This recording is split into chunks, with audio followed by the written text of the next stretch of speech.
Good morning मित्रांनो. Welcome to our new video, new blog. परत एकदा घेऊन आलोय तुमच्यासाठी एक नवीन व्हिडिओ. आपण निघालोय जिम साठी. आणि काल मी जिमला गेलो नाही कारण आता सुद्धा पोस्ट शो लेग्स मध्ये क्रॅम्प्स येत आहेत. तर काल मी अवॉइड केलं जिमला जाण्यासाठी. तर म्हणलं आज जाऊन थोडीशी अप्पर बॉडी ट्रेन करून आणि 15 ते 20 मिनिटाचा कार्डिओ करून लवकर येऊ. सकाळीच चाललोय जिमला. 1 ग्लास ऑफ वॉटर, जास्त काही खाणार नाहीये. मे बी 2-3 खजूर जिमला जायच्या अगोदर, आणि एक केळ, जेणेकरून आपल्याला क्विक एनर्जी भेटेल.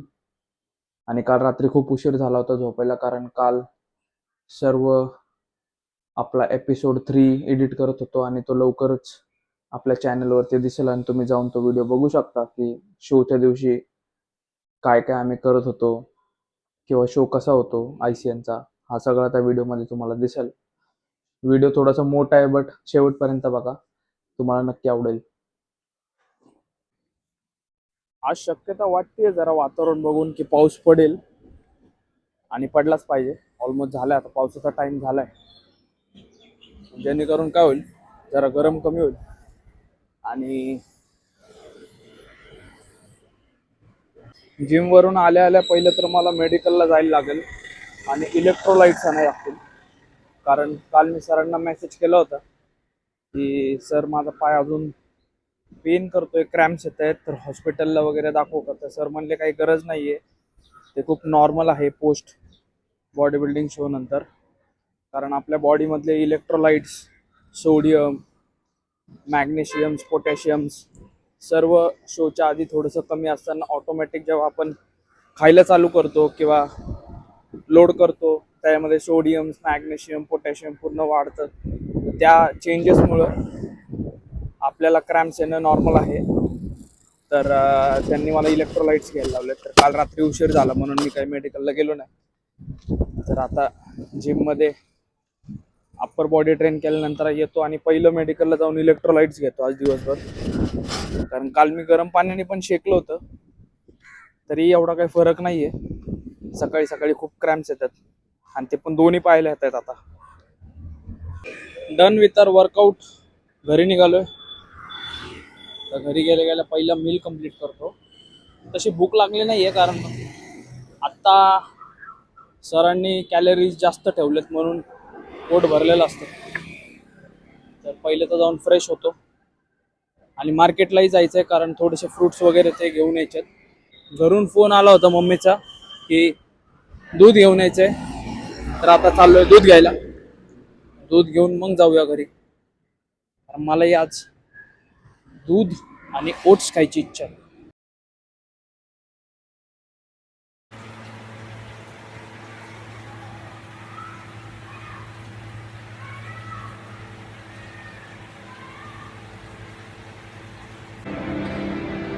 गाईज, तुम्ही फक्त इमॅजिन करू शकतात लिटरली मी काय केले. असं काही केलं नाही आहे वेगळं, बट रात्रीचे वाजलेत 11 आणि मी जेवण केलं आहे. माझं पोट ऑलमोस्ट फुल आहे, तरी मला काहीतरी क्रेविंग होती आहे खायची. म्हणजे असं काय खाऊ, हेवी पण नाही खायचं, शुगर बट नाही खायचं, आणि तळलेलं सुद्धा नाही खायचं, फ्राईड.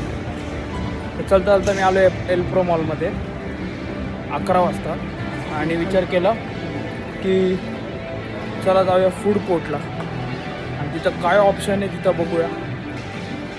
माहीत नाही काय भेटेल की नाही, भेटलं तर ठीक, नाहीतर येईल परत घरी तसंच. बट काहीतरी इच्छा आहे खायची. चला बघतोय. चला बॅक टू होम. काही हेल्दी ऑप्शन्स भेटले नाहीत. मी बऱ्यापैकी सगळ्या स्टोअरला बघितलं, आयदर फ्राईड आयटम्स और sugary items. So let's control. निघालो आहे परत वॉक करत करत घरी. असंच आलो होतं मी वॉक करत करत, स्टेप्स कंप्लीट करायचे होते. तर एल प्रो मॉल चालू दिसलं म्हणून घुसलो आतमध्ये. म्हटलं काय ऑप्शन जर भेटला तर घेऊ, नाही तर मग इट्स ओके. चलो, I think protein bar that sounds like a healthy option. तर बघूया, पिंपरीमध्ये चक्कर मारूया. कारण आज दिवसभर मी घरी होतो, ऑफिसचं काम करत होतो आणि मी काय दिवसभर, आणि कालसुद्धा मी बाहेर नाही आलो, म्हणून म्हटलं की चला आज थोडंसं वॉक करायला बाहेर जाऊ. गाईज आपली जिम 2 महिने जिथं मी जिम करत होतो फिजिक, म्हणजे आता सध्या तिथं करत नाही कारण आपली जिम चालू झालेली आहे. इकडचं गेट लावलेलं आहे, सो आय थिंक आपल्याला त्या गेटला जायला लागेल.